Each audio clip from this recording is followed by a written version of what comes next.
welcome to Stress 101. This presentation is through the VSU Counseling Center. We want to have an opportunity for you guys to be able to watch some of our seminars online. So this is pretty much what it would look like if we were doing it live. If you have any questions at the end of the presentation, our number and our location will be on the last screen, so you can always call or come over if you need anything after this presentation is done. My name is Becca Smith.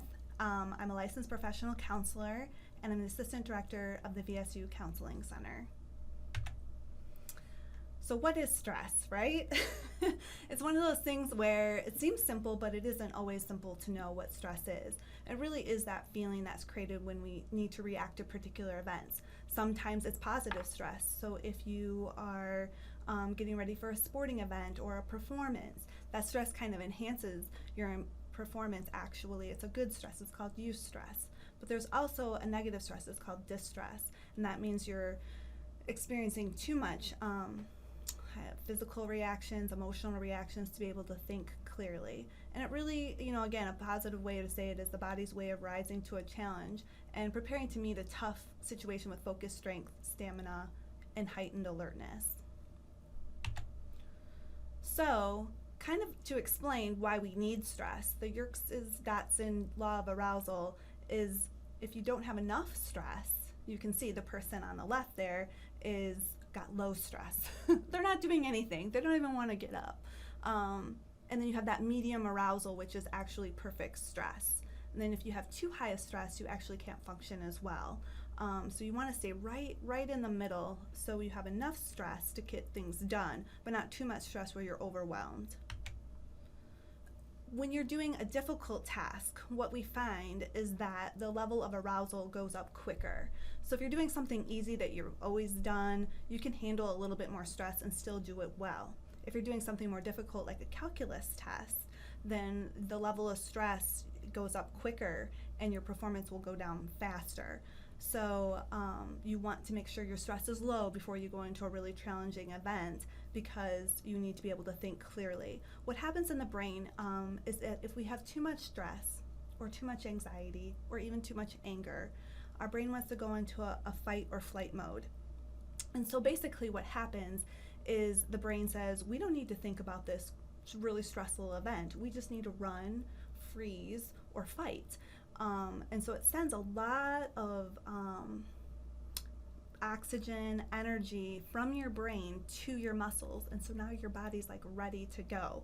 And again, if you're running a race, if you're trying to get away from an animal that's chasing you, that's perfect. But if you're trying to sit down and take your test, that's exactly the last thing you want to do, because what happens is your IQ, studies have shown, their IQ can drop almost 20 points with that amount of stress. And so therefore you go into a calculus test and your brain is not thinking clearly. And so then you know the information, but it can't quite come out the way that you would want it to.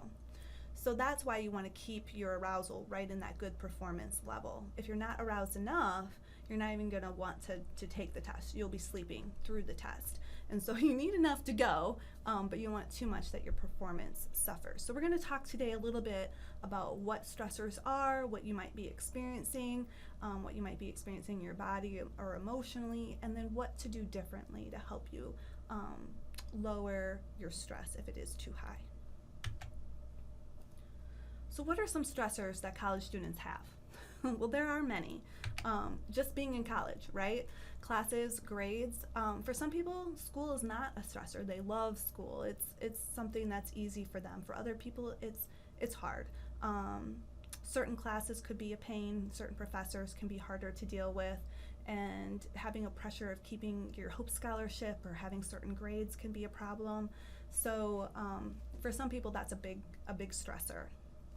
For other college students, I hear a lot in my office is money, finances, keeping their scholarships, working and trying to going to school, which you can see down there, job finding balance. Some people are working and going to school at the same time. That can make it very difficult to balance everything. So trying to have enough money to get through college is a common stressor. Relationships. Do you know how hard it is to take a final or a test after a big fight with your boyfriend or girlfriend, or even a roommate? If you have a breakup, the stress levels go really high, and then it's really hard to focus. So relationship issues, although they can be a de-stressor if your relationships are good, because you could talk to your friends, hang out with your friends, and it's actually a way to de-stress. When relationships have a lot of tension, it can be hard and cause you to actually have more stress. And also, many students come to school, and back home, their families are going through stuff. You could have a sick relative, your family could be having money issues, housing issues, lots of different things going on at home that can distract you from what you're trying to do here at school, and that can be added stress. Future plans, whether you're a freshman, a senior, a grad student, you're always thinking about what could be next. Should I go to grad school? Should I get a job? It's hard to know like exactly what you want to do sometimes, and that can also be a big stressor for people. And then health. Some of you guys perfectly healthy, and other of you guys have different health issues. It could be mental health issues where you might have anxiety or depression, or it could be physical health issues where you have certain pain that you can't get rid of, or migraines are common, or stomach issues, and that can just exacerbate. So these are some of the basic stressors that a lot of college students have that could be causing some problems in your day-to-day function. Again, sometimes it's easy to manage if you just have one or two of those stressors, but you can imagine if you have 3 or 4, it starts to add up, and your body, your mind, your behavior all starts to get affected. So here are some warning signs. Physiological, like I talked about just a few minutes ago, your body can be become affected when you're under a lot of stress. So like I said, when all that energy goes from your head, and your brain sends it all to your body, you are very tense, and that can cause fatigue. So if I'm tense all the time, eventually my body's just going to get tired, and I'm just not going to want to perform. Other times I could feel like my heart is beating out of my chest, or my stomach hurts, or I can't catch my breath. So those are some of the, physiological signs that you're under a lot of stress. Emotional, overwhelmed, tense, tearful. Some people come into my office and they're like, I never cry. I don't know why I'm crying. I'm like, it could be just a sign of stress. It doesn't mean this is going to be you forever, but right now, this is what you're experiencing. So it just makes you feel more overwhelmed, like you can't handle the small problems. Something that you would be easily able to deal with, all of a sudden it becomes almost impossible. Cognitive. So I kind of explained a little bit earlier what happens if all my energy from my head leaves and goes to my body. Hard to concentrate, can't remember things, feeling negative, can't make good decisions because, again, not thinking clearly. So if you're just feeling like you're having a hard time concentrating, sometimes students come to me like, I can't pay attention. I think I might have attention deficit disorder. A lot of times it could be stress. And if we could lower the stress, we can increase your concentration and help you get through your academics. Behavior. If I'm stressed, I might overreact. So something my husband might say when I normally would just blow off, I might become very irritable. I may snap at him because I'm under stress and I just can't handle that extra little bit of tension. Procrastination. Some people procrastinate just because they do. It could be in your nature, and that's hard to change, trust me. But some people are like, I never procrastinate. It's just that you start to lose energy, you start to lose the motivation, and then you do start to procrastinate. And so if you're not normally a procrastinator, this could be a reason why. So just pay attention to these signs, because a lot of people ignore them. They just keep going, and they just don't know what's wrong. And it's good to stop and stop and think about it, because it's like, well, maybe there's something I can do to make this better. You don't have to continue to suffer. However, what do a lot of us do when we're under stress and we don't really know what's happening? We just go to quick fixes. And the reason people do it is because of the word quick, easy. We're human, so we're gonna do these things sometimes, but if you start to do some of these things all the time, it can become a problem. Studies have shown that pulling all-nighters actually hurts your grades. There's a reason you need sleep. Sleep actually helps you retain information and turn it into longer-term memory. So people who pull an all-nighter, they may not do as well on the test if they had just gone to sleep at least for 3 or 4 hours. So I tell people, pack it up after 3 or 4 a.m. and make sure you get at least a few hours of sleep before a big test. It will really help. And on average, people who pull all-nighters, they have lower GPAs than people who regularly do not. Lots of people, I see all my students drinking coffee, Starbucks, energy drinks. And again, every once in a while, those things are fine to get you through a bad day, a bad moment. But if this becomes habitual, it actually raises your anxiety and your tension, and it makes it harder to sleep, and it can actually have a detrimental effect rather than a good effect. So use those things sparingly. Overeating. This is me. When I am stressed, I want to eat. It makes me feel comforted. It makes me feel better. Although what happens later? Then I feel guilty, or I feel bad, or worse, or I feel sluggish because I just overate. So sometimes it's good. I go home after a stressful day and I'll eat a whole bowl of ice cream and then have something like some candy. And every once in a while, that's a good stress reliever. Every night, though, it's going to start to make me feel sick and I'm not going to have the right kind of energy. Another one that we do to de-stress on a Friday night, drink alcohol. Again, I'm not saying that you can't use this as a de-stressor over 21. It's sometimes a good way to just go out with your friends and have a good time drinking responsibly. However, some people use it as a way to sleep, as a way to cope, and it's constant and it's becoming more often. And even if you aren't prone to become an alcoholic, it can become so habitual that you have a hard time not drinking. So it's a danger to be using that every night. If I went home and had 3 glasses of wine to deal with my stress, pretty soon it's going to be a bottle of wine. And after a while, it'll probably be like 3 bottles of wine. And it doesn't take away my stress, it just covers it up for a little bit of time. And that's why these quick fixes don't work, is they just are really a cover up for a short period of time. Some of the things I'm going to be talking about later in the presentation actually lower your stress, so then when you wake up the next day, you actually do feel better and your stress is still lower. If I drink alcohol tonight, I might wake up and still be very stressed the next day. Smoking, all kinds of things. Again, some people are like, I can't sleep unless I smoke, because they're not learning how to lower their stress in a positive way. So now they're using this coping mechanism that becomes very habitual, because they're not lowering their stress ever, they're just covering it up.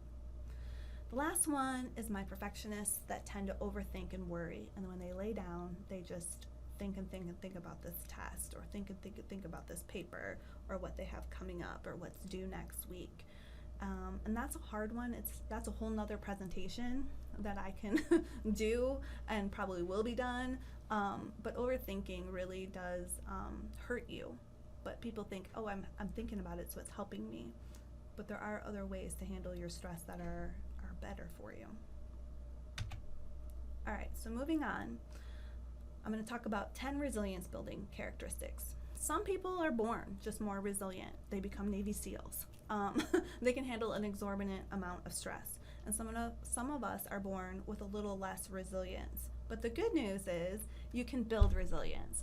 And so I'm going to give you some ways to build that resilience to stress, so that 10 years from now, when you want to go have a child, you will be able to handle stress of having a child in your home and working, or taking care of a house and paying bills, because life doesn't get less stressful. I will say college is very stressful. When people want to minimize that, I always say, no, college is very stressful. Don't let anybody tell you it's not, but life is stressful.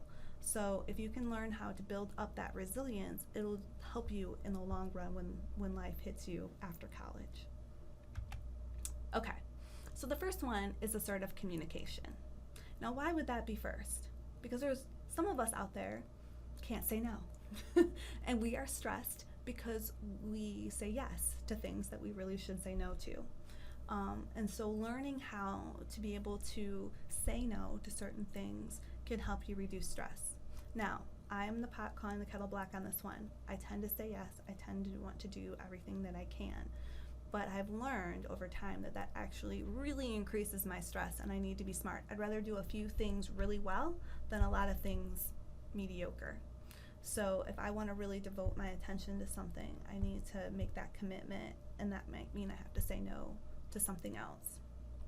So, and again, with friends, family, I mean, some people are really draining us. Some people may be texting you at 3 o'clock in the morning, and you're going to feel guilty not texting them back, but you really need sleep.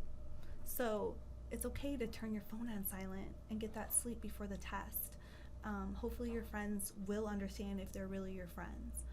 But it's having those interactions with people, so they're like, you know, I'd really love to help you, but I have this thing coming up, and my plate is full. Some of your friends will understand, some people won't, but you have to know that those people that won't aren't really there for you, they're there to use you. And so you really want to think about that. But that's hard, and again, a whole nother presentation. But really try to think about how you're communicating with others, because it can really help lower your stress. Now this is another one that could be a whole presentation, guys, okay? So changing irrational thinking habits. The word that's a key there is habit. How easy is it to change a habit? It's not. It's very hard. It takes days, weeks to change a habit. Us humans, we naturally sometimes get in a bad mood and we think things that are not true. So maybe I make a mistake and I'm like, well, that was stupid. Well, yeah, that mistake was stupid. But what do I start to say to myself? I'm like, I'm stupid. That was, that was so stupid. I'm so stupid. I can't believe I did that. And the next thing I know, I'm not trying to do anything right. I'm giving up. So sometimes we're thinking very irrationally about something that's not really true. But when we get in a bad mood or something negative happens, it's very easy for us to want to narrow our focus and think those things that are very irrational. So I want to challenge that and be like, stop it. Stop. I'm not stupid. It's okay to make a mistake. So I've learned how to challenge when I'm getting in a really negative state of mind, and that can really lower the stress levels. So if you want to build up resilience to stress, you want to try to challenge those irrational thinking patterns, especially when you're in a negative mood. It's not easy. It does take time, but it is possible. Another one that's hard to do. But if you add in little things over time, it can become very beneficial. Healthy diet and exercise. In college, this is very difficult to do, healthy diet. If you live out in your own apartment, maybe a little bit easier, but healthy food is expensive, correct? So you want to add little things in there. Like maybe I at least eat some breakfast, or at least I take like a granola bar instead of a candy bar with me if I'm going to be out somewhere. Maybe I drink some water and try to hydrate. I don't have to go eat chicken salad for lunch and then make sure I have like the correct amount of protein and vegetables for my dinner, but you want to add little things that could be helpful over time and build up. And eventually when you're 35 and you've paid off some of your student debt, you'll be able to eat more healthy for all your meals. But you just want to add little things in. Little things add up. There's people who save their change and eventually cash that in to take a huge vacation. Same thing. So you're just adding little things that eventually add up. Same thing with exercise. I tell my students all the time, you don't have to do an hour of yoga.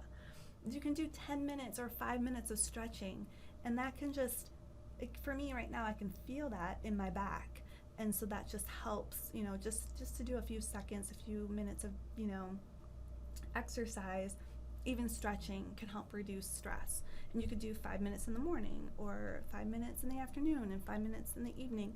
And if you add that up, it's better than zero.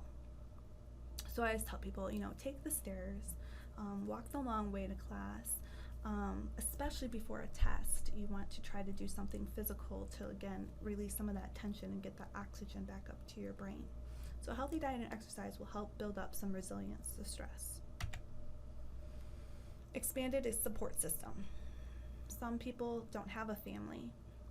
They don't have a whole bunch of friends.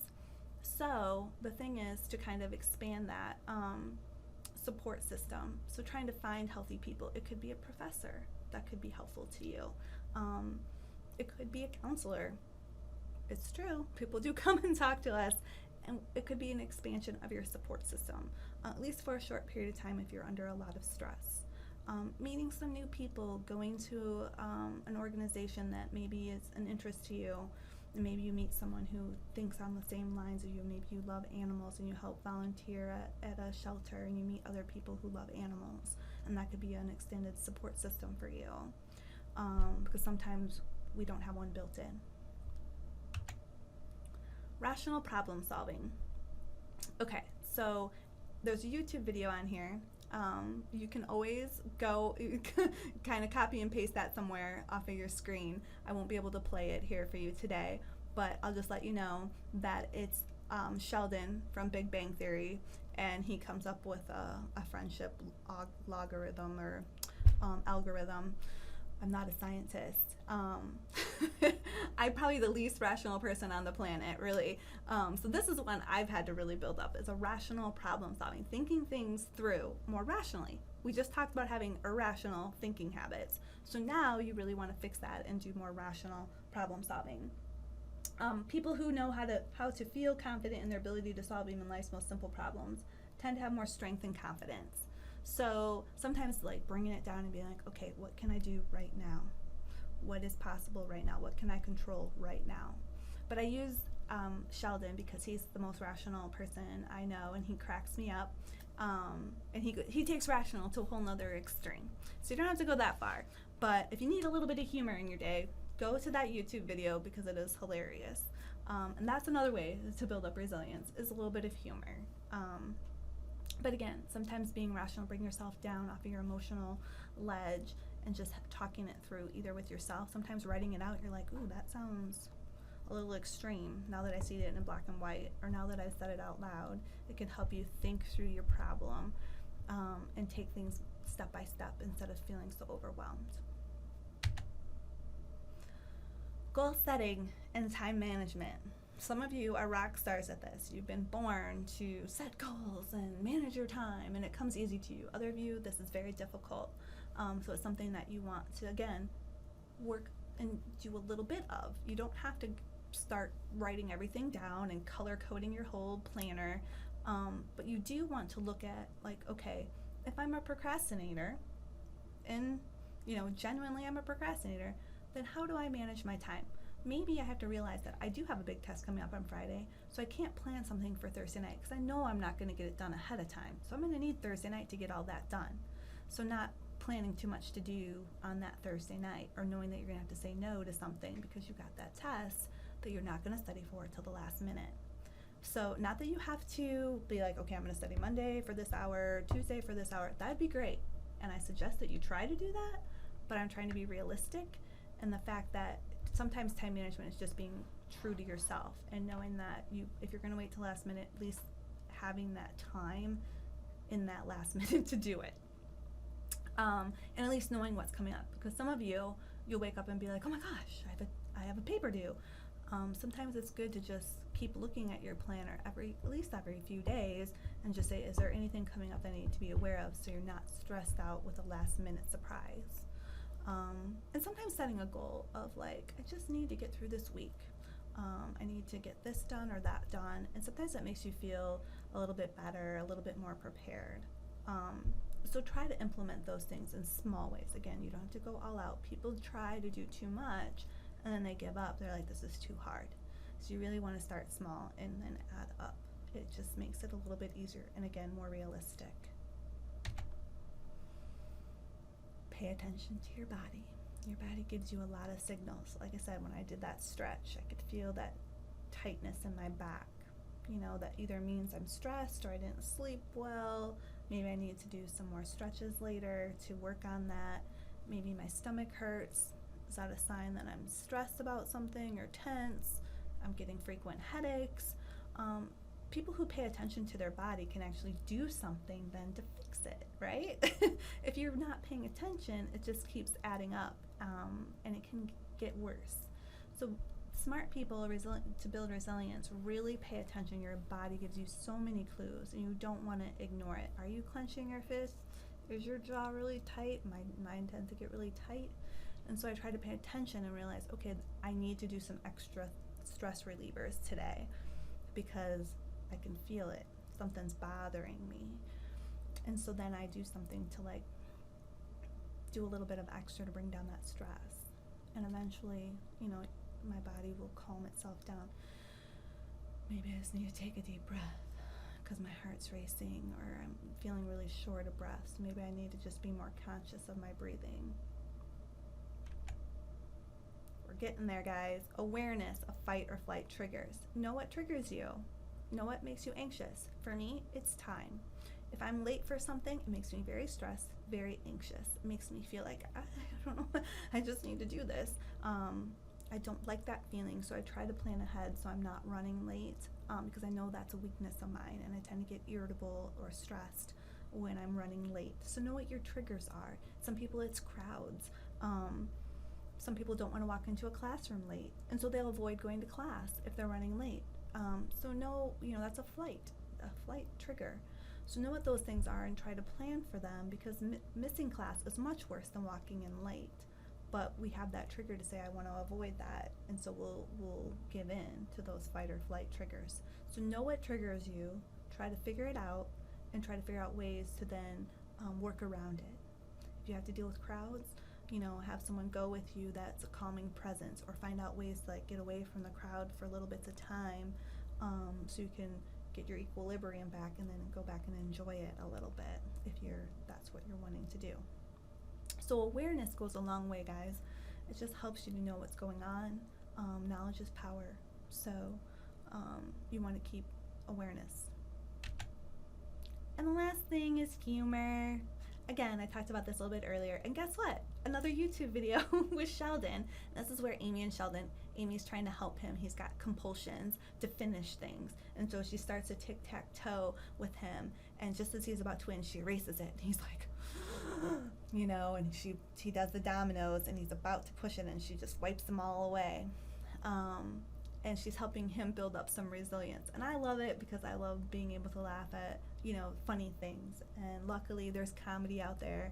And it kind of lightens the mood, helps you forget about your problems for a minute, lowers your heart rate, helps your muscles relax. So use humor. I love The Big Bang Theory. You could love a lot of other things. But find what you love and do it. And I think that could really help build up your resilience over time. If you want to watch those videos, feel free to copy and paste them into your browser and watch them. Oh, sorry. I thought that was the last one, but it's not. Relaxation goes kind of along with humor. Find ways to relax. Music, I'm going to talk about these, I guess, in the next slide, ways to find those ways to relax. But relaxation can mean a lot of different things to different people. For some people, it is doing yoga. For other people, it's taking a nap. For other people, it is having a drink after work or school and just relaxing. Finding those things that work for you and are purposeful.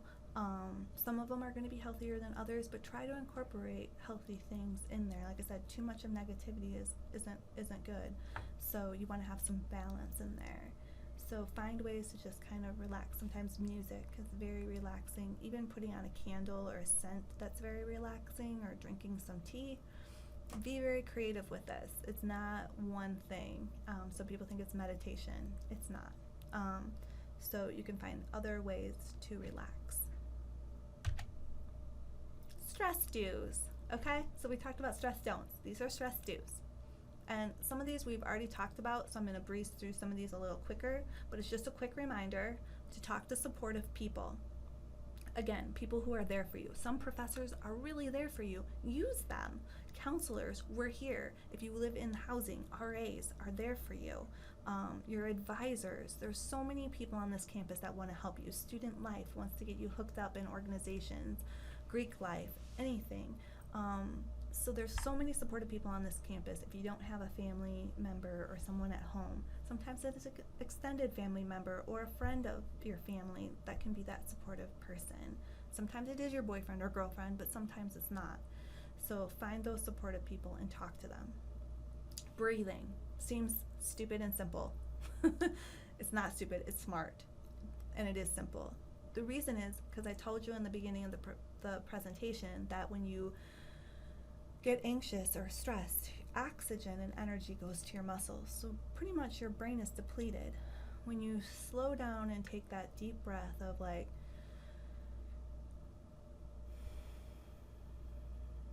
it's signaling to the brain, there must not be a bear in front of me because I have enough time to take a deep breath. And it gets that oxygen back to the brain so you can think clearly. It could be a minute of deep breathing, can lower the heart rate, it can help your muscles relax, It's simple, it's easy. If you're in a test and you're getting anxious, you grab onto the chair and just take a deep breath and try to get your thoughts back in order and then continue. That helps with positive thinking. Sometimes if I just get a deep breath, I'm like, okay, get a grip. What can I do? What can I do with this? What can I control? Let me think about anything positive. Something I've done in the past that was positive could be really helpful. So positive thinking is a good way. Eating right, we already talked about that. Small things, people, small. Think small. Do not think big because you won't do it. Small things you can add in, just a little bit of water. When you're out, instead of grabbing that coffee, have that coffee, but then have some water with it to rehydrate. Have some fruit every once in a while. Add some things in there that are easy. Like I said, a granola bar instead of a candy bar. Keep it simple. Organized. Be organized. Sometimes it's good to just clean off your desk before you study. Know when you need to take that test. Know when things are coming up. You don't have to be organized person of the year. Again, think small, stay simple, but little changes can go a long way. Enjoy hobbies. You may like to knit, you may like to read, you may like to do a lot of things that you've been putting off, playing guitar, singing. Again, 5 minutes, 10 minutes, 15 minutes, build that into your day. It can help you right before you study. People are like, I don't have time. If you play guitar, if you love guitar for 15 minutes and then you go to study, how much more are you going to be ready to focus than if you were rushing into studying and I gotta get this done, and you're so stressed out? You're not going to be able to absorb as much as if you try to relax. Maybe watch a funny YouTube video and then go and do your work. Now, if you're one of those people who get on Facebook, I'm only going to be, or Facebook, Twitter, Snapchat, whatever you guys use now, time it. Put a timer in and try to get off, or have somebody else help you get off. Because people are like, I'm going to only take a 10-minute break, and it turns into 2 hours. So again, try to be time management with your hobbies, because sometimes we'll distract too much. Exercise, again, small. 5 minutes, 10 minutes, 15 minutes at a time. Do not try to build an hour in. Some of you do. Some of you run. Some of you bike. Some of you guys do a lot of cool stuff. But for some of you that don't, and you're like, I'll never do that, try to just do 5 minutes of stretching before bed and try to relax those muscles before you try to sleep. Relaxation. Again, a lot of different ways to relax. I've talked about that. Visualization is another one where when people are doing something really challenging, they visualize themselves succeeding. And so visualizing yourself taking this test or studying and absorbing the material, or visualizing yourself being organized or staying on track or being able to sleep. So using, and if there's lots of cool ways to use visualization, I would suggest Googling it, looking on YouTube. There's a lot of great information on the internet. Again, I'm zooming through some of these ideas. There's lots of ways to do a lot of these things. If you want more information, you can always call the counseling center, or you can look at these things up on your own. It's just ideas to give you. Taking a nap. I love to take naps. I love to sleep. I don't want to take a 5-hour nap if I need to get things done, but a good 45 to an hour and a half nap, it's great. You get a reset. You feel a little bit better. If you're groggy after taking naps, maybe that's not the thing you want to do. But if it refreshes you, it could be a good way to get yourself reset after a stressful moment before you go into the next thing that you want to do.